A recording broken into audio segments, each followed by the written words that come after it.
We are going to get started with today's event on the Ukraine crisis and how to take action. This event is co-sponsored by rootsaction.org, Progressive Democrats of America, and World Beyond War. My name is Greta Zaro, and I'm the organizing director of World Beyond War. I'll be moderating today's event.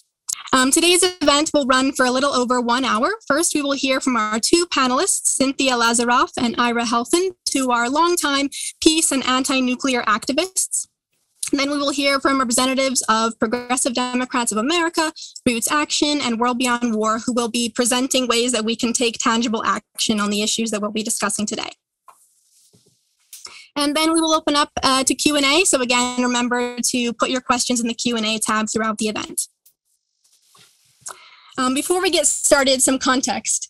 In this time of crisis, coming together on webinars like these is ever more important to find a sense of solidarity and support and to strengthen our collective call for peace. Emotions are running high as the world reacts with anger, sadness, and fear over this escalating conflict. And many of us fear the worst, an all-out nuclear war. Just this week, we learned that Putin has put Russian nuclear forces on high alert. And both sides in the conflict are pointing the blame at the other, and tensions are high. Moments like these reinforce the importance of our work as anti-war and anti-nuclear activists. We must strengthen our calls for demilitarization, de-escalation, and diplomacy. There is no military solution to this conflict. The West and NATO are sending weapons to Ukraine, and this will only fan the flames of war further. We call for an immediate ceasefire, Russia out of Ukraine, and the abolition of NATO. And we must also recognize that this crisis is a symptom of a larger problem, the global war machine that exists for the purpose of fueling the profits of weapons corporations that literally make a killing off of killing. And as we call for the end to the war in Ukraine, we must also call for the end to bombings in Yemen, in Palestine, in Somalia, in Syria, and Afghanistan, an end to all war everywhere. And now let us introduce our panelists today. First, we will hear from Cynthia Lazaroff. Cynthia is the founder of Women Transforming Our Nuclear Legacy and NuclearWakeUpCall.Earth. She is a filmmaker and an activist who has been engaged in groundbreaking U.S.-Russian exchange initiatives for decades. She was a key organizer of a moving call for peace, which was signed by dozens of Russian and American women and published last week by The Nation as well as Russian newspapers. Cynthia, the floor is yours. Thank you, Greta. I'm so honored to be here with you, Ira, and all for this urgent conversation. I join you from the island of Kauai beneath Kalalea, the mountain sacred to the Native Hawaiian people, the original stewards of this land. I know I'm not alone, but my heart has been breaking this past week. Today, my heart and prayers are with the people of Ukraine, those who are wounded, those mourning the loss of loved ones, with the mothers and children who have been hiding in bomb shelters for days, with those who have fled their homes and are displaced, and with all who are suffering and traumatized by this war.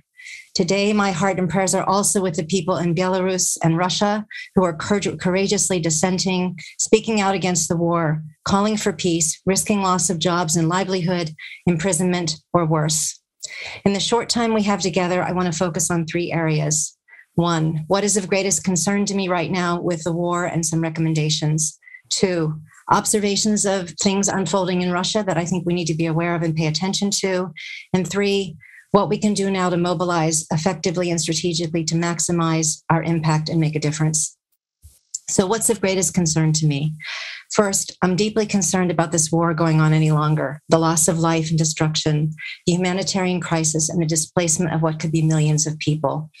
We need to call for ongoing negotiations and diplomacy. We have to do everything we can to give peace a chance and get a ceasefire. There's a lot more to figure out, but let's stop the killing. The Red Cross is operating on the ground in Ukraine. We can all send support there or to other verified organizations addressing the crisis. At the same time, I think it's really important to step back and acknowledge the gravity of the moment we're in. We're in a moment of extremely high tensions, perhaps as high or even higher than the Cuban Missile Crisis. Twice in the past week, the president of the country, Putin, the president of the country with the world's largest nuclear arsenal, has threatened the possible use of nuclear weapons, and just yesterday ordered Russia's nuclear deterrent forces to go on high alert. It's not alarmist to say that we could possibly be closer and more at risk of nuclear war than ever before in our lifetime. This would be a civilization-ending event, the end of life as we know it, of everything and everyone we know and love and cherish on this earth. The only way to prevent one person or 9 nuclear-armed countries from holding the world hostage and unleashing nuclear Armageddon is to abolish, eliminate, and ban nuclear weapons forever, to build peace and create the conditions to make this possible. It's an existential imperative that we support the Treaty on the Prohibition of Nuclear Weapons. Next, and this is what keeps me awake at night. In this fog of war, what I'm most worried about is the increasing risk of an inadvertent escalation that could push us closer to the brink of unthinkable nuclear war. We're already too close. Things are moving so fast and furiously in this crisis. I am deeply concerned that events could spiral out of control and we could blunder into a nuclear war due to miscalculation, accident, or mistake. To add to the danger, the US and Russia do not have good communication channels in place. And in a moment of crisis like this increases the likelihood of miscalculation and escalation. I'm deeply concerned that certain diplomatic channels have been cut off. I was worried when Secretary Blinken canceled his meeting with Foreign Minister Lavrov last week. And I was alarmed when the Biden administration announced last week that they're putting arms control and strategic stability talks on hold. And then in this action-reaction cycle, it gave me more cause for concern over the weekend when former Russian President Dmitry Medvedev implied that Russia is considering retaliation, including pulling out of the New START treaty, which puts a cap on our nuclear arsenals. All of this is deeply worrying. At the same time, at a time like this, you have to keep negotiating, you have to keep talking about diplomatic solutions, and you have to keep talking about nuclear risk reduction no matter what. As long as we have these weapons, we have nuclear risk. It never goes away. It doesn't take a time out for war. All the more so in a high-stakes crisis like this one, with extreme tensions between the United States and Russia, who together possess over 90% of the world's nuclear weapons. Neither side has declared no first use of nuclear weapons, and to make matters worse, we now have Putin's threats. It's omnicidal behavior to stop talking to your nuclear adversary. We do so at our own and humanity's peril. We need to restore a dialogue. We need to establish good channels for communication, like the jointly staffed crisis communication centers we had in place during the Cold War. I'm also, of course, deeply concerned about the potential for some kind of nuclear catastrophe at one of Ukraine's many nuclear power plants. And I know Ira will speak a little bit about this.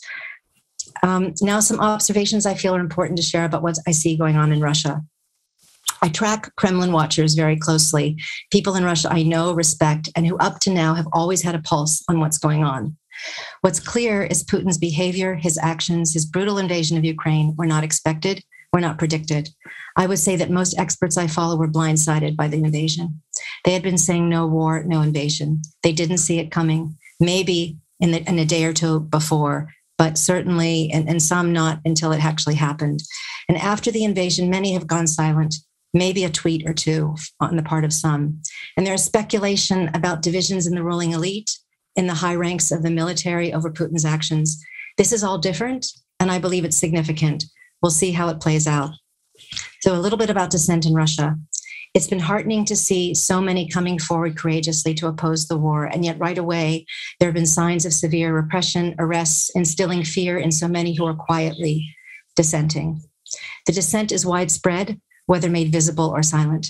Publicly, it's included writers, artists, theater directors, some of whom have walked out of their government-funded jobs, rock stars, athletes, journalists, TV personalities, teachers across Russia, members of parliament.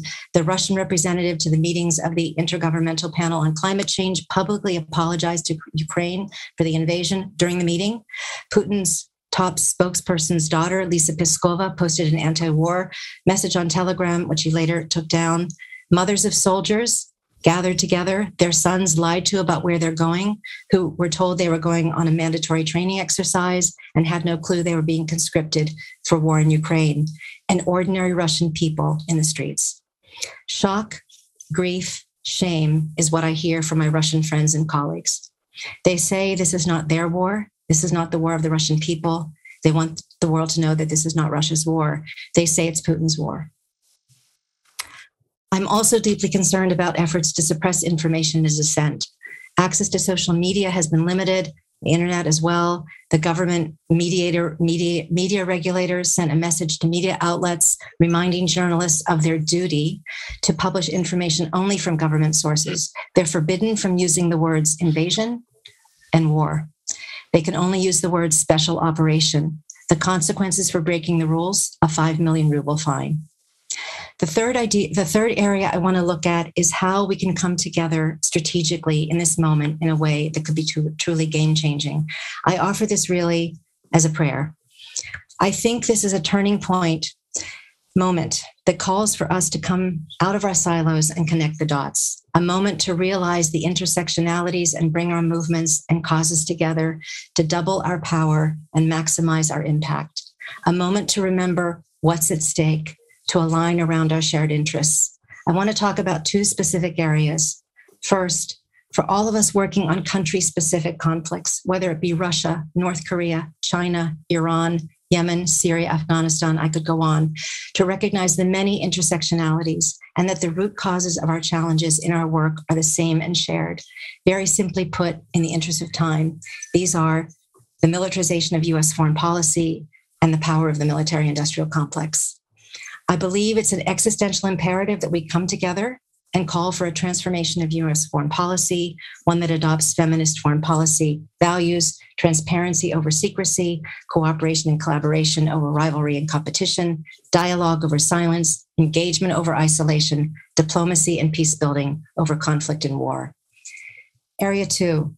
This is a call from the peace and nuclear abolition, nuclear justice movements to our sisters and brothers in the climate justice movement. I want to plant the seeds here and now with you all together for us coming together and aligning around our shared interests. There are so many intersectionalities between our movements. To name just a few, first, Indigenous peoples and peoples of color, frontline and marginalized communities are those most disproportionately impacted by both nuclear weapons and fossil fuels.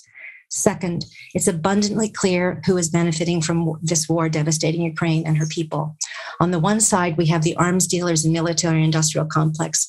Raytheon and Lockheed Martin have boasted that the worsening conflict in Ukraine is good for their profits. On the other, as Bill McKibben said this morning on Democracy Now!, quote, it's the big fossil fuel industries that are using this Ukraine moment to expand, not contract their empire. End quote. They're causing the U.S. to open up more areas for drilling, for the so-called energy security. This war is being used to justify more military spending, more weapons, and greater fossil fuel extraction. Finally, the same biggest offender banks funding nuclear weapons are those funding fossil fuels. Both of our movements are calling for divestment from these banks. So let divestment be the bridge to bring our movements together and use our doubled power to take the money away from those who are robbing our future. The peace and fossil fuel dividends will give us the resources we need to claim and create the world we want to leave our children and future generations with renewable energy, clean air, clean water, clean soil, healthcare for all, education, racial and economic justice, a world at peace, not war, and more. Our work is going to be harder now, but if we stand together, it's going to be easier. Dmitry Muratov, editor-in-chief of Russia's independent newspaper, Novaya Gazeta, who won the Nobel Peace Prize last fall, made a courageous statement after Putin's speech last week. He called for us to stand together and said, quote, only a global anti-war movement can save life on this planet. Let's stand with Dmitry and build this global anti-war movement together. Thank you. Thank you so much, Cynthia. We're all clapping silently if we weren't muted. Thank you. Next, we will go to Ira. Ira Helfand is co-president of the International Physicians for the Prevention of Nuclear War, recipient of the 1985 Nobel Peace Prize, and he is co-founder and past president of Physicians for Social Responsibility. He has published studies on the medical consequences of nuclear war in the New England Journal of Medicine and elsewhere. Ira, the floor is yours. Thanks, Greta, and thanks for inviting me to be part of this this evening. And Cynthia, thank you for that wonderful speech, which says, I think, almost everything that needs to be said tonight. This is a very bizarre moment that we're in, that I think we're all having a great deal of difficulty adjusting to. And not only is the horrible war going on with terrible suffering and the potential for escalation to something even worse, but we're at a moment where the world is changing in a very fundamental way. The post-Cold War era, which we have lived in for the last 30 years, ended last Thursday. We are in a new place, and it's going to take us quite some time, I think, to figure out what that means and how we cope with it. The most immediate aspect of this, I think, is that we are going to have to, again, as a society, come to terms with the fact that nuclear war is a real threat. Many of us in the movement have been trying to convince people of this throughout the post-Cold War period, to help people understand that the weapons didn't go away, that they're still here, that they still threaten our survival. But, the vast majority of people have not really believed that. In the 1980s, if you ask people what the big problems are in the world today, everybody said preventing nuclear war is their first or second choice for the most important issue. We posed that question 2 weeks ago. It wasn't on anybody's list. That is going to have to change, and it's going to be part of our job to make sure that it does change. What we are going through right now can and should be, unfortunately, a Cuban Missile Crisis equivalent for the generations that have grown up since the end of the Cold War. When they come to understand that nuclear weapons pose an existential threat to their survival, every bit as severe as the climate crisis, and perhaps more imminent than the climate crisis does. The danger was inherent from the moment that this crisis started to build last year, when the United States first started warning that Putin was planning to invade Ukraine. It became more intense last Saturday, 9 days ago, when Putin held, as this war was about to erupt, held nuclear drills, just to make the point that he had a big nuclear arsenal. And then it intensified further in the middle of last week, when he threatened to use these weapons if anyone interfered with his efforts to conquer Ukraine. And of course, it reached, for the moment, the high point yesterday, when he put his nuclear weapons on high alert. There are many ways that this crisis could, as Cynthia worried, spiral into an actual use of nuclear weapons. Putin could choose to use weapons deliberately on the battlefield if he feels that that's necessary to bring this invasion to a successful conclusion. Not terribly likely, but certainly something which we can no longer dismiss out of hand. His behavior over the last week and a half has made many people worry about his stability, and I think that's a legitimate concern, given the things he said and done. I kind of wonder how many hours he slept in the last 10 days, and what that's doing to his judgment. That's one possibility. Another possibility is that there could be some kind of a false alarm. There have been many of these over the years, when either the US or Russia thought they were under strategic nuclear attack from the other side. Most times these were dismissed because it made no sense that Russia or the US would be attacking each other in the post-Cold War period. If it's a false alarm this week, or a terrorist attack simulating a false alarm, it's not clear how people are going to react, given the heightened tension that we're dealing with. There's the possibility that there will be some kind of extension of the fighting directly beyond the borders of Ukraine. Doesn't necessarily involve military activity. A cyber attack on the western part of Ukraine could spill over into Poland and Hungary and Romania, which are member states of NATO. Would that trigger Article 5 obligations for the rest of NATO to come to their aid? I'm not sure, but I think so. So there are multiple pathways that could lead to the thing which we have come to fear the most. And it is critically important that we understand this, that we communicate this. I think, frankly, there is very little that we can do. There are some things, we'll talk about them, but there's little that we can do to influence the immediate course of events. As Cynthia said, things are moving much too quickly. We have much less leverage than we need to bring about real changes in what's happening at the moment. But we have an obligation, I think, to take advantage of this moment, if you will, if we are lucky enough to survive it, to make sure that we are never in this position again. We can use this situation to get through to the vast majority of people who have not appreciated the enormity of the danger they face, and to mobilize them into a truly effective anti-nuclear movement that brings about the fundamental change in U.S. nuclear policy that's necessary to move us off this point. I think in the short term, things are going to be very difficult. Cynthia argued persuasively for why we need to maintain communication between the United States and Russia on nuclear disarmament issues. But it's going to be very hard for these two sides to talk to each other. It simply is. And similarly, many people have advocated over the years the need to stop NATO expansion, perhaps get rid of NATO altogether. For many people, those arguments were blown out of the water last Thursday morning. And it's going to be very difficult to convince lots of people in Europe in particular that they don't need NATO right now. And there's going to be a lot of ongoing conversation about this. So there's going to be a real thicket that we're going to have to make our way through in order to focus on the issue that we want to put on the table, which is that we need to eliminate these weapons. And we need to do it as quickly as we possibly can. Because as Robert McNamara famously said, we have not survived because we're smart or because we have good doctrine or because we have infallible technology. Quotes, we lucked out. It was luck that prevented nuclear war. And we have been trying, I think, for the last 30 years to convince people that our luck is not going to last forever, that a hope for good luck is an insane substitute for an actual policy to protect people. Hopefully, our luck is not running out in this current crisis. And again, if we are lucky enough to survive it, we need to have something totally different. At the moment, the United States, Russia, China are engaging in basically a gigantic global king of the mountain game. And it's all a zero-sum game competition, who's going to come out on top.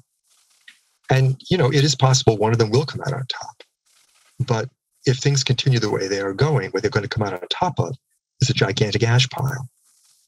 We have enormous problems, the climate crisis, the potential for further epidemics, pandemics, the ongoing problems of racial and economic inequality, overpopulation. We have got to address these problems, and we can only do it if the United States, Russia, China, and the other major powers cooperate with each other and fundamentally transform their relationship from a competitive one to one of cooperation based on the understanding they're not doing this because they're having a kumbaya movement. They're doing this because this is practically what they need to do if this planet is going to survive. I think as I look at the future, I'm not sure if I should be optimistic or pessimistic. Obviously, we are in a terrible point right at the moment. The thing that gives me some optimism is the understanding that this is a problem which we have made ourselves. It's not like we're dealing with some natural problem, some natural force. We know how to dismantle nuclear weapons. We've dismantled tens of thousands of them. We know how to dismantle the 13,500 that remain. What we need to do is to summon the political will to do that. And I think that those of us in the peace movement need to demand that the United States government reach out to all 8 of the other nuclear armed states and begin as soon as possible negotiations for the verifiable, forcible, time-bound elimination of the remaining nuclear arsenals, recognizing that these weapons do not provide any measure of safety. Rather, they are the greatest threat to the security of all people. And our security concerns require that we eliminate these weapons as soon as we possibly can. It's possible the United States will reach out and the other countries won't respond. But we don't know that. And we have to try, and we never have. And I'm talking about the United States doing the reaching out because, frankly, I do think at this moment, the U.S. is the most likely of the great powers to initiate this, although it's going to take a lot of work on our part for that to happen. In the 80s, it wasn't the United States. Obviously, it was the Soviet Union that reached out to the United States. Vladimir Putin does not seem to be the person who's going to initiate this conversation, and I don't think that President Xi is either. He may surprise us. But we're here in the United States. Most of us, our responsibility is to what our government does. And we need to focus like a laser on this government with a demand that it lead the way in pursuing the total elimination of nuclear weapons so that all nuclear armed states can accede to the treaty on the prohibition of nuclear weapons. And I would offer to people the vehicle for bringing about that fundamental change, the Back from the Brink campaign, which I think is geared specifically to bringing about this kind of change in U.S. nuclear policy, and would urge you to visit the website www.preventnuclearwar.org. I would also ask that people consider signing on as an immediate thing that can be done, it must be done, a petition which IPPNW, International Physicians, has started on Avaz, calling on NATO and the Russian Federation in this current crisis to publicly and explicitly renounce the use of nuclear weapons. We need to raise our voice. Whether it will be heard, I don't know, but we need to raise our voice. That is our responsibility. And I'll put in the chat in just a minute the link to that petition that people can sign. And please sign it and share it widely with your networks and on social media. So I want you to take a big breath. We need to hope that things resolve themselves peacefully over the next few days, that the negotiations between Russia and Ukraine are successful and bring an end to this conflict. And we need to look ahead to what we're going to do to make sure we are never in this situation again. Thank you. Thank you so much, Ira. And now we will go to our 3 organizational representatives who will be sharing some action steps that we can all take. And a reminder to everyone to please use the Q&A tab to put your questions. I do see lots of questions coming in, so we will try to get to all of those. But if you have more questions, feel free to put those in the Q&A tab. And a reminder that we are recording this webinar, and we will send out the recording to the registrants afterwards. And we will also include some of these important links in the follow-up email. So first, let's go to Alan Minsky, Executive Director for Progressive Democrats of America. Alan? Thank you so much, Greta, and thank you, Ira and Cynthia, for your powerful presentations. And, I just want to say that PDA, of course, was founded out of the Dennis Kucinich campaign in 2004. And among the mass membership progressive organizations, we're somewhat distinct in our focus on not just anti-war and peace activities, but also, along with our partners, of course, Role of Sanctions and World Beyond War, but also in focusing on foreign policy. And having been executive director for 4 years, and obviously PDA, if people don't know, we were the sole national organization to call upon Bernie Sanders to run for president as a Democrat beginning in 2013. And we did have one probably noted criticism of the 2 back-to-back Sanders campaign, which was the way that foreign policy was sort of a minor component of those campaigns and not necessarily focused upon in the way that we would have liked. So along those lines, if anybody is interested in participating in the group within PDA that meets monthly and talks about what our foreign policy focus should be, I'm adding the link right there. We call it our End Wars and Occupations Issue Organizing Team, led by Marcy Winograd and Jim Carpenter. For those who really want to try to join us in being proactive about making an impact on U.S. policy, we have a program called our Congressional Liaison program, in which actual constituents lobby their elected representatives, whether they're U.S. senators or they're Congress people, on policy. And much as with so much that's been going on in American politics, since it's been in existence, only about 1 out of every 10 months has been focused on foreign policy matters. So we really need to lift that. And if enough people are interested in signing up on the link that I'll drop in now, our Congressional Liaison program, from this call, maybe we can even create in a separate group, because we have a separate group now just for climate policy. Maybe we can have one that is separate and active every month or every other month on foreign policy matters. This is the general sign-up form that I'll drop in, and it's for you to be a liaison to your elected federal representative. So thank you so much, Greta. Great. Thank you so much, Alan. And I see a lot of people are having trouble saving the chat. So we will see what we can do about that. We might be able to send the chat in the follow-up email, or at the very least, as I said, we will definitely send the key links in the follow-up email.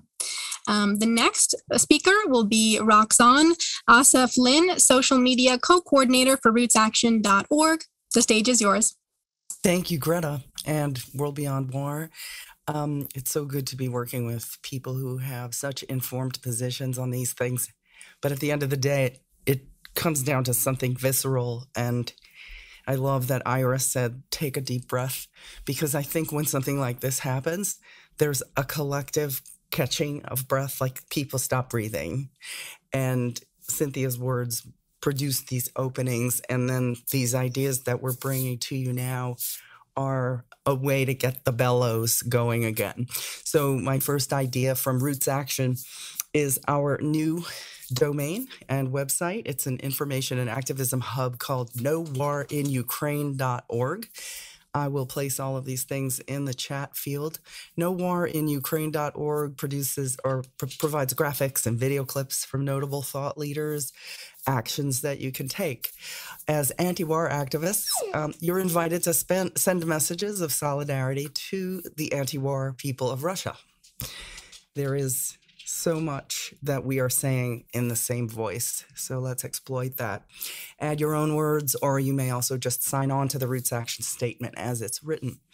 The second thing I want to raise up is, if you haven't already, please go to the rootsaction.org website and participate in our Ukraine online action that you'll see featured right at the top of the homepage. It's an opportunity to email Congress and the White House demanding restraint, diplomacy, and negotiations. Sounds like obvious things, but we really, power seeds nothing without a demand. Let's make that demand. I'm going to put that in the chat field. The third thing I was going to mention, an ongoing project, is Progressive Hub. ProgressiveHub.net is a project sponsored by RootsAction.org and Roots Action Education Fund. It's a new site. It's a digital vehicle. It combines the need to know with the imperative to act. Progressive Hub is dedicated to defunding endless warfare, among other progressive concerns. So there you'll find toolkits, you'll find a variety of activities.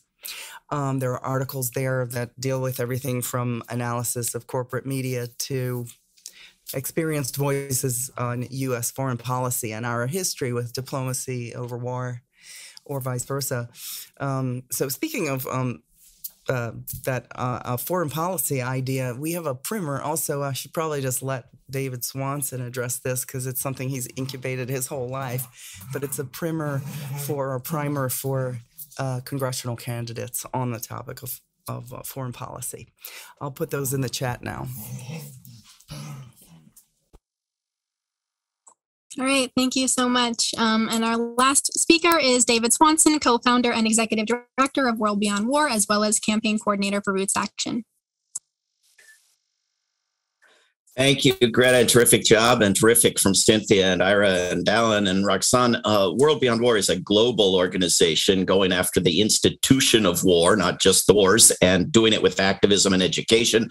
We also have a webpage, worldbeyondwar.org/Ukraine, has online and real-world actions, has resources. We're trying to make people see, as I think the intelligent people on this call see, the complexity of these situations, and that blame is an infinite quantity. It's not some sticker you stick on one guy's nose and nobody else can have it, thinking like a criminal prosecutor or a cartoon character.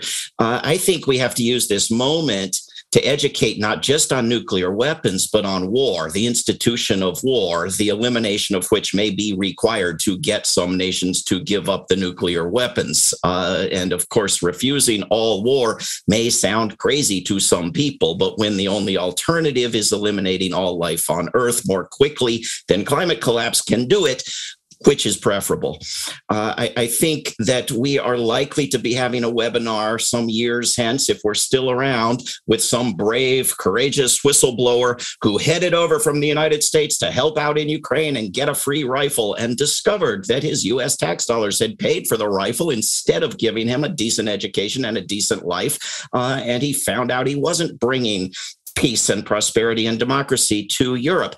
Better to understand this now, better to understand the financial and bureaucratic forces that have created this conflict, some of the same ones that claim to be solving it, and to scale them back and transition and redirect our resources into something useful and life-preserving rather than apocalypse creating. So thank you to all of you who are talking wisdom in this time of madness. Thank you, David. And now we have about 20 minutes or so for Q&A. We have tons of questions that have been coming in through the Q&A box. Feel free to keep putting them there. We will try to get to as much as possible. And I want to empower all of our panelists and organizational representatives. Please feel free to unmute yourself and answer the question. If you'd like to chime in, you can just unmute or wave your hand around and I'll call on you. So the first question, and this is something we were just talking about at World Beyond War today, is about the role of sanctions and whether you think that sanctions are appropriate in this case or not appropriate. And there's talk of the use of smart sanctions, which are targeted to specific people, such as the sanctions being targeted to Putin. And then there's broader sanctions targeted towards whole populations. So yeah, if the speakers could speak about the role of sanctions and what you think that could play in the situation.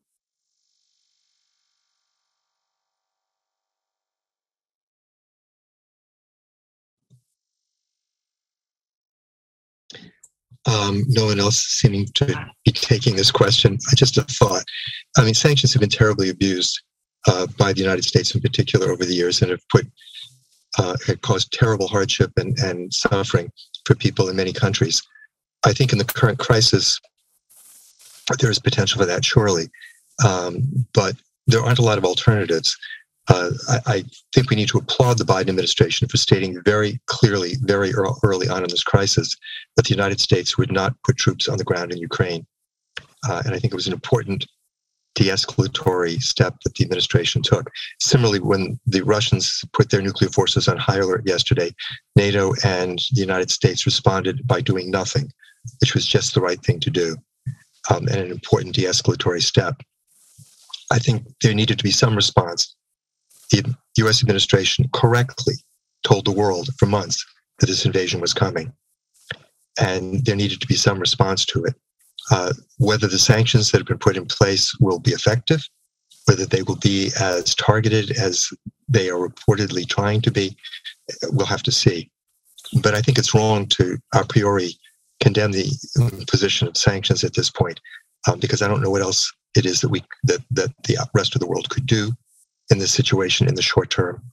And I don't know what effect these sanctions are going to have, but hopefully that they will have a positive effect on convincing the Putin administration, or Putin himself, since he's a one-man administration, apparently, to negotiate a settlement to this conflict. I will add to that. Yes, I agree with everything that Ira has said. I think that in general, I think sanctions are completely overused. They're a failed policy. They're, I've heard experts say that U.S. is, having an affair with sanctions, that we're married to sanctions. But I think in this situation, it was on the part of the Biden administration, it is an act of restraint. And I also will say that I've heard different points of view from people in the communities that I'm talking to. One is that it's definitely going to impact ordinary people, and it already is. So there is going to be a humanitarian impact on people. On the other hand, there's talk that this will encourage people to be more likely to protest the war. So I think that there are different points of view even within Russia at this point about the sanctions. There's fear because they're going to really hurt. But I do think that they are a way in this situation. It's very volatile. Some response had to be done, and I agree with Ira that this is so much. This is restrained under the circumstances, and not sending troops in, which is what we want to avoid at all costs at this point. So.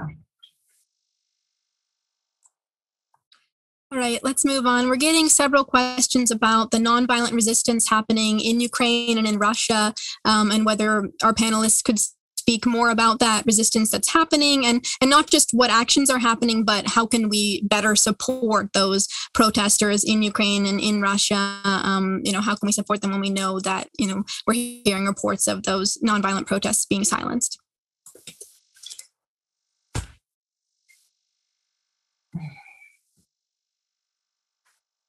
Well, I just put in the chat a blog that's a daily blog by Finley Muratova, and it's in The Nation every day, that's tracking protests across Russia. So that's one thing that we can do. Is the first thing that we can do is keep ourselves as informed as possible and tracking what's going on. That's the first thing. As far as how we specifically, concretely support, I have my circle of people that and this is just as an individual kind of citizen diplomat, I guess, if you will, a friend, is that I'm just providing support. I'm just listening. I'm being available. Some friends have said they're concerned that they're not going to have information, and they want information from, that are going to rely, maybe if the internet goes completely down, things like that, just they're going to need information. So I think that we need to, first of all, make sure that what is being said is actually happening, that we verify in some way that that the source is trusted. That's number one, because there's so much misinformation, as there is about everything right now, about this war out there. Fake pictures from one side and the other. It's a mess. So I think verifying the information, I think educating ourselves. Again, I just put the blog in the chat. Making ourselves available when we can to communities that are asking for support. Publicizing what's going on. Letting people know there are a lot of people in the United States who I am hearing are inspired to know that there are people who are protesting there in Russia. So, and in Belarus. I want to bring up Belarus because it's such a repressive regime as well, and so aligned at this point with Russia. And it's really an act of incredible courage in both countries now to stand up and dissent. And there are very courageous people standing up in Belarus. And before this war broke out, my Russian friends, human rights people, activists, etc., were more concerned about things, how hard it was in Belarus. So it's really an act there as well. And I think it's important to track what's going on in both countries and offer whatever support we can. I don't know of any specific ways to get concrete support, but I think publicizing, standing in solidarity, letting them know that we see them and we support them, and we're applauding their courage, and all of that, feeling that support from us at a time when they're feeling so much grief and shame. I mean, I've had Russian friends call and just weep to me, and it's been heartbreaking, just at their shame and their pain about the situation. So I think that in whatever ways we can creatively do that, people to people, publicly, will be really appreciated.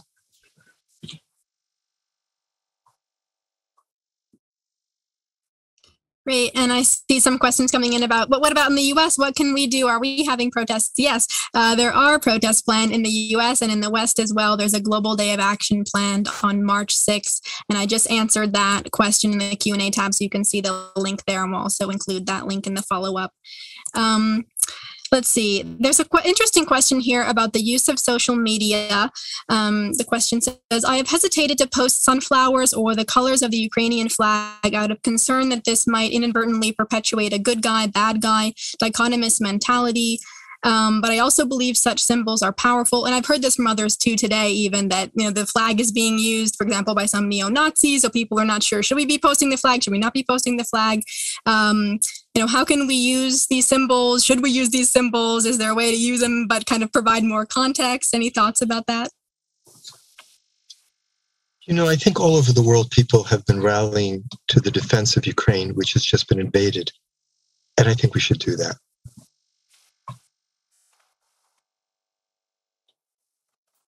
I agree with Ira. I really do. And I also think we can, I know that there are many Russians who have done the same thing with the flag, the Ukrainian flag, to stand in solidarity until they had to take it off their post or were visited by someone who came to their door, a policeman, and said, take it down or whatever.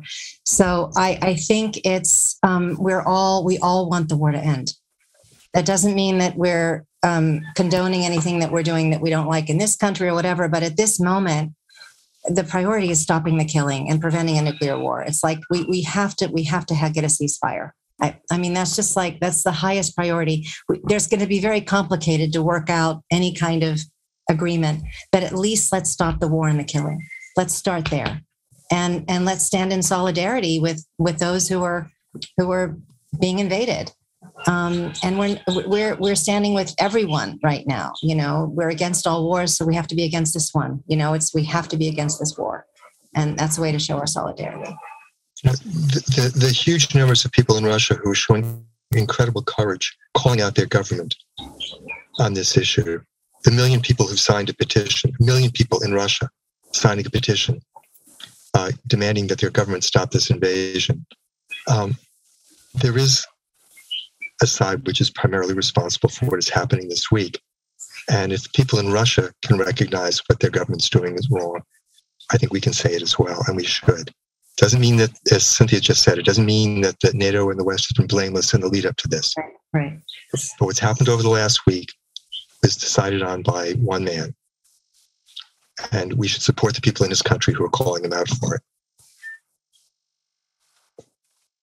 Roxanne, did you want to chime in?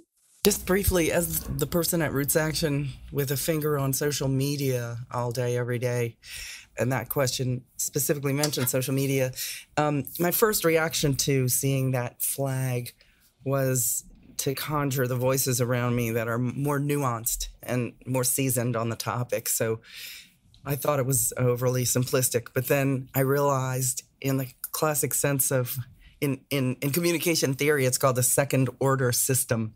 When you have something that had one meaning and now it's deferred to something else, it is an anti-war symbol right now, and it's good if we have the vast majority of people jumping on that bandwagon.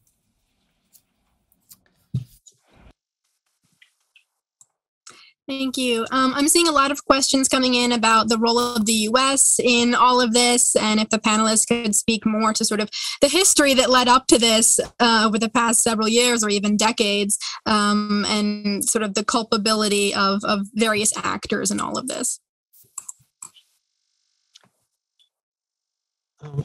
There's one narrative that says that this entire problem was created by NATO expansion.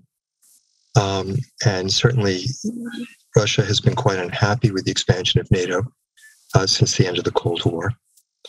I think there's another narrative which is also being put forward at this point, that Putin's actions are less to do with his fear of NATO and more to do with his desire to recreate a Russian empire. And certainly things that he said in the last week give support to those who put forward that argument. I have no idea personally. This is not my area of expertise. But I think we're going to have to look at this question carefully, because our response is going to be completely different in going forward. And it's certainly possible that both of these factors are in play here. But if this is primarily on Russia's part an invasion carried out because it fears for its safety, that implies one thing. If it's an action carried out as part of an aggressive imperialist design, that's something altogether different. And I think we have to be open to as much as we are used in the peace movement to focusing on the excesses and the crimes of U.S. imperialism. I think we have to be open to the idea that there are other imperialisms involved in the world right now too, Chinese imperialism and Russian imperialism. And it makes for a much more complicated narrative than we are used to. We're going to have to figure out how to make sense of all that and how to adjust our behavior accordingly.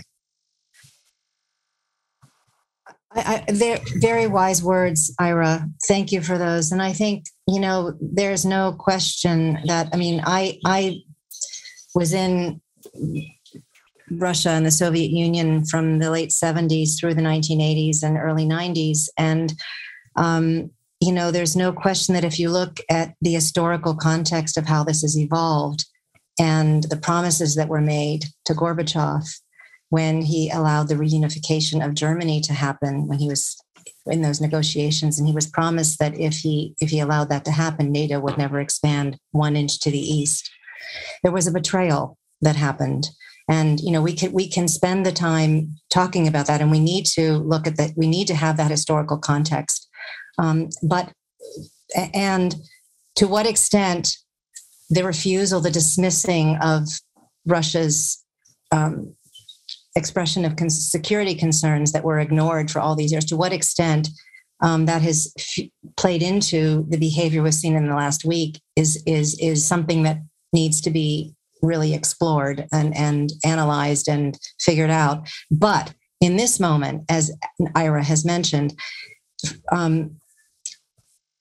it was a game-changing moment last week not in terms of the history and not in terms of the seeds that were planted for what we're seeing today, but in terms of where we are in this moment and not really knowing where the end game is, what Putin's end game is at this point. We don't know where we're going from here.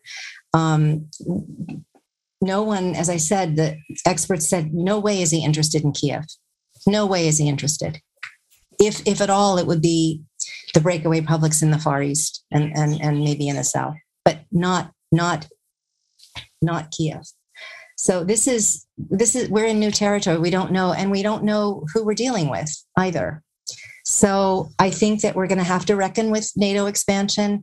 We had an opportunity at the end of the Cold War. Gorbachev had put out at the UN as the idea of, there's no more Warsaw Pact. Why do we need NATO? Why don't we have a collective security architecture for Europe? We're not threatening each other anymore. We had that opportunity. We really ignored that opportunity, and we took advantage of Russia's weakness. And that's all part of history, and it's very painful. That being said, we're in a moment now where we have to deal with what we're seeing unfold and in real time, and go from there. Another interesting question, I think this especially appeals to both of your backgrounds in anti-nuclear struggles. In this time of crisis, or in general in times of crises, should our ask be no first use or no use ever of nukes? And how important is this ask compared to other things that we have been focusing on, like an immediate ceasefire and negotiation? I think at the current moment, the demand that NATO and Russian Federation both clarify and pledge that they will not use nuclear weapons in this conflict period is very important. I don't know if either side will make such an assurance. If they fail to, I think that's going to be something which tells us a lot about what their thinking is, and will perhaps expose to people the need for getting rid of the weapons altogether. If we can't even get them to pledge they won't use them. Ultimately, I think we need to be focused on the elimination of these weapons, because if we get through this crisis, there are going to be other crises. There's a looming confrontation between the United States and China over Taiwan.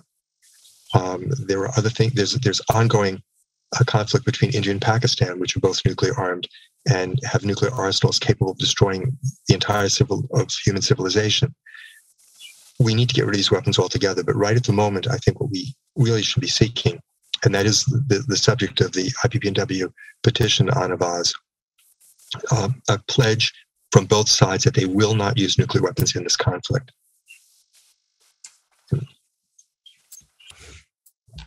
I agree with Ira, absolutely, and I think that the question either or, it's kind of like we need both, because one I see as nuclear risk reduction, no first use, and pledging that you're not going to use nuclear weapons first. That keeps us here, hopefully, while long enough to give us the chance to ban and eliminate and abolish nuclear weapons.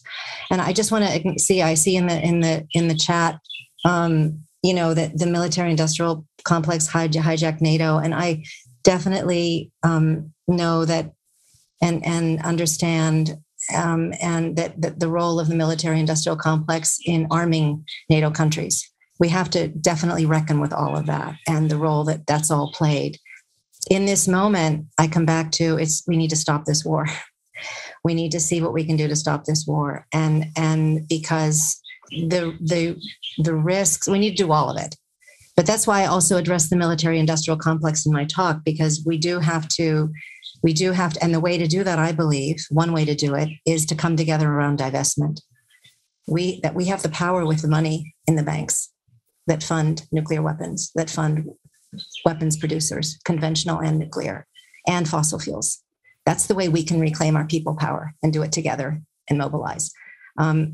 Susie Snyder, who oversees the campaign for the international campaign for nuclear weapons, that investment campaign, tells a story of a French bank where 45,000 people on the same day went to every affiliate bank of that bank in the world and divested, and that bank divested from nuclear weapons and protested, and that bank divested from nuclear weapons. That's the power of people acting in unity. That's what we need to focus on, unity right now. We have to, yes, analyze what got us here, but we have to make sure that we survive this right now. So I think I've spent a lot of time interviewing actually people like Gorbachev and others, experts for a film I made, which I'll put in the chat, U.S.-Russia Relations, Quest for Stability, on NATO expansion. So I'm very familiar with it. And I put myself in the Russian shoes, and I see the Western side as well, but the Russian shoes, I really understand it intimately. But we need to reckon with the military-industrial complex. Absolutely. Thanks, Cynthia. Yeah, and divestment is one of our key campaigns at World Beyond War as well. And we see it as something, as you're describing, that it's so tangible, it's actionable, it's something that we can do at so many levels, whether the individual level, the institutional level, the municipal level, et cetera. So folks can go to worldbeyondwar.org/divest to learn more about that. Or as you said, Cynthia, also our partners with Susie Snyder at Don't Bank on the Bomb is another great resource. We are almost done with this event. We are at 9:01 p.m. Eastern time. There are so many questions. We will not be able to get through all of these, but I really appreciate the dialogue going on in the Q&A and flying in the chat. I wanted to get to one more question that's come up actually from a few different people, which is kind of a combined thing of should the UN be playing a bigger role in all of this right now? And second of all, should faith communities be playing a bigger role? And particularly a few people have asked about the role of the Pope in potentially intervening in this kind of crisis.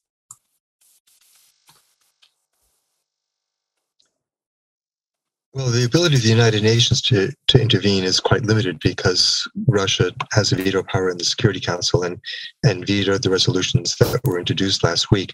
There was an emergency session of the General Assembly convened today to consider a resolution demanding an immediate ceasefire and the withdrawal of all Russian forces. I don't know what happened at that session. I don't know if anybody else on the panel does know what the result of that meeting was, if they passed a resolution, or if the discussion is ongoing at this time. But, this has been the history of the United Nations. It's very hard for it to take decisive action because of the veto power in the Security Council. Yeah, the structure of the United Nations is with that Security Council, the way it functions is flawed in terms of what's needed, I think, in general right now. But they're certainly making calls. Secretary General Guterres is making calls every day about this. I know they're putting out the calls for peace and negotiations and bringing an end to the war. And I think the Pope, I think faith-based communities in general have a huge role to play. They played a huge role in the 1980s. In changing Reagan's opinion, in the disarmament, anti-nuclear movement.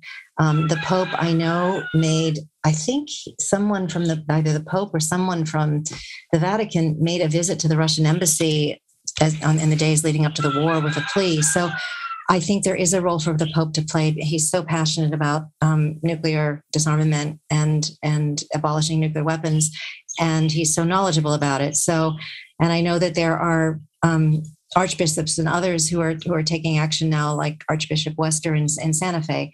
So I think there's a time now for us all to come together with the faith-based communities. I think they have a huge role to play in this movement. Another question, I'm going to try to squeeze a few more in. What was the reason for Russia's taking of Chernobyl? And I've read some news stories about that as well. And also that their taking over of Chernobyl or movement around Chernobyl has sort of brought up some dust and increased radiation levels in the area. Sorry, I neglected to address that question during my remarks before. I'm not sure why they took over the Chernobyl site, except that it's on the invasion route from Belarus into Kiev. But the fact that there was fighting there, is really frightening. There's an enormous radioactive inventory, which is relatively poorly contained by the concrete dome that was poured over it. And military activity in the area could conceivably lead to breakdown of that containment and the release of significant amounts of radiation. There's also a lot of radiation just in the soil. And fires there last year released a lot of that back up into the atmosphere. All of the fighting that's going on there has the same potential. There are also the 15 active nuclear reactors in Ukraine that provide 50% of the country's electricity. We've never had a war before in a country with large numbers of nuclear reactors in the potential war zone. There was a rocket attack today on Zaporozhye. I'm going to pronounce that wrong. I'm sorry. It's the site in southeastern Ukraine, the largest nuclear plant in Europe. It has 6 reactors, total output of 5,700 megawatts. There was a rocket attack that hit that town today. I don't believe it hit the reactor. But there's an enormous danger from this military activity of one or more of the reactors in Ukraine experiencing a meltdown and a catastrophic release of radiation. And it's something that is yet another reason why we urgently need to get a ceasefire and get the Russian forces to withdraw from the country.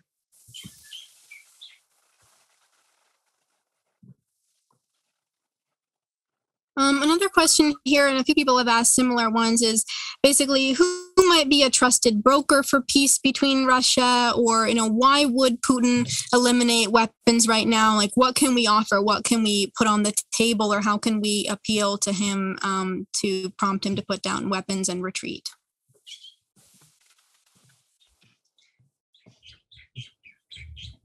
That's a really good question. I've been wondering the same thing myself, trying to imagine who might be that broker. And who came to mind when I kind of was in meditation about it was the Pope. And I know, we've just mentioned the Pope, but I think that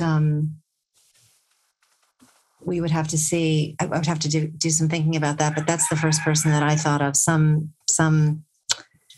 spiritual figure that he might respect and receive, I think would be a possibility.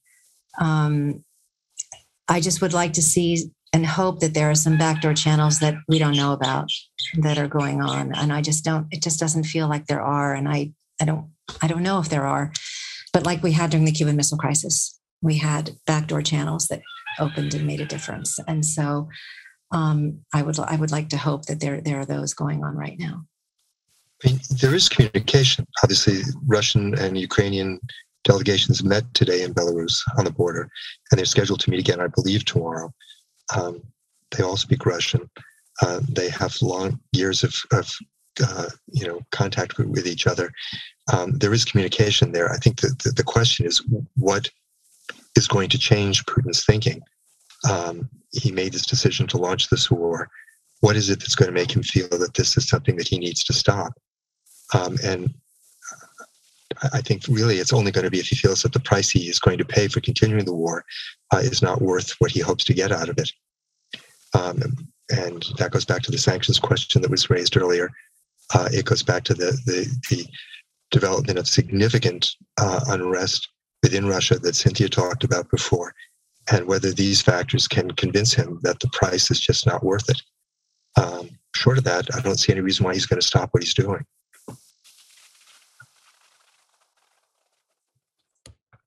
All right, well, let's wrap up for the evening. I'm so grateful for everyone for joining us today and all of the rich dialogue happening in the chat. We will save that chat. We will email it out since we know folks were having trouble saving it, and we will send that along with the recording as well as key resources that have been shared.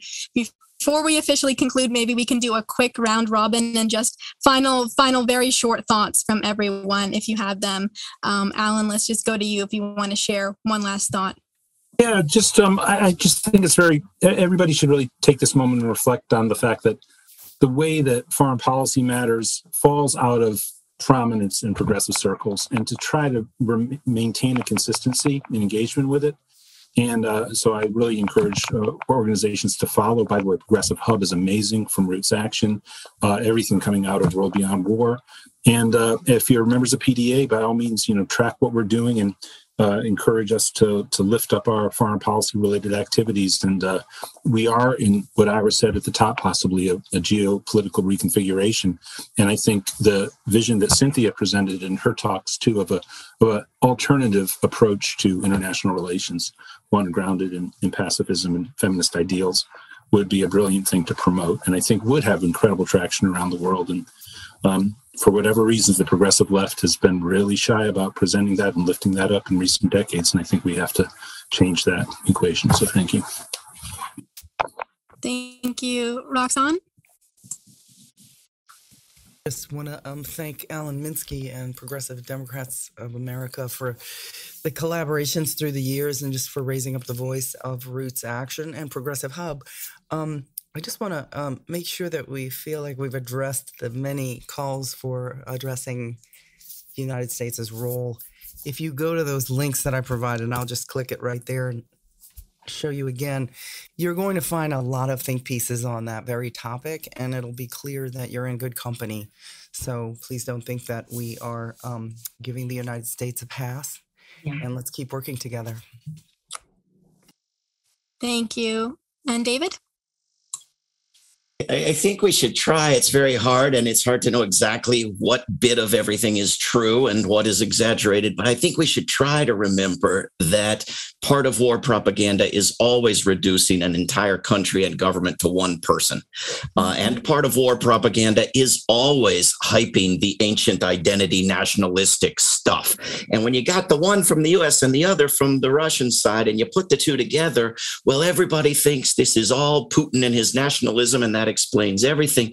But it was the parliament of Russia that compelled him to recognize the independent republics. This was a government that for months had been making very reasonable demands, the exact same demands the U.S. made when Soviet missiles were in Cuba, the exact same demands the U.S. would make if Russian missiles were in Canada.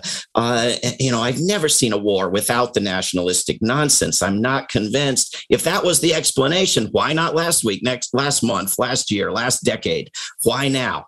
Why after the NATO buildup and the conflict and the tensions? So I think we should have an open mind about the possibility that we're dealing with rational people in corrupt systems, and that we need to encourage more rational behavior and support nonviolent, non-cooperation in Ukraine, and not play any part in any side of the hostile violence and madness that is engulfing the world. Thank you, David. Ira, any last thoughts? Yeah, I don't want to get into a back and forth on this with you, David, but I have to say I'm much more in line with all the people I know in Russia who are saying this is not Russia's war, this is Putin's war. We do not want this. And I think that's true. I don't think the Russian people do want this. I think this has been foisted on them, just as many of our wars have been foisted on the American people. The thing I would say in closing is simply this. The situation is terrifying. It's the scariest rush with nuclear war we've had since the Cuban Missile Crisis. It may turn out to be even more serious than the Cuban Missile Crisis. There's nothing in my lifetime which has underlined more powerfully the need for us to mobilize ourselves and do everything we possibly can to eliminate nuclear weapons. And I hope that that will be the outcome from this, a renewed, invigorated movement to make the world safe for our children. Thanks. Thank you. And Cynthia? Yes, I just want to say that my prayer is that to build on what Ira just said, my prayer is that this moment becomes an awakening. I went through the Hawaii false alarm, and that became a huge awakening for me. My life has never been the same since. That's why I'm here today.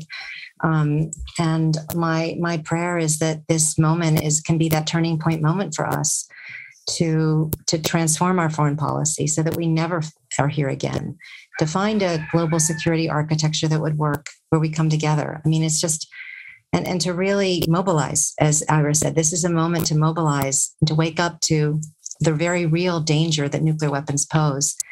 And to absolutely, it's an existential imperative that we come together to eliminate them, because as long as we have them, they're going to be used sooner or later, as long as we have them. It's just a matter of statistics. If they exist, they are likely to be used, whether by accident, miscalculation, mistake, or intention even. So we have to eliminate them.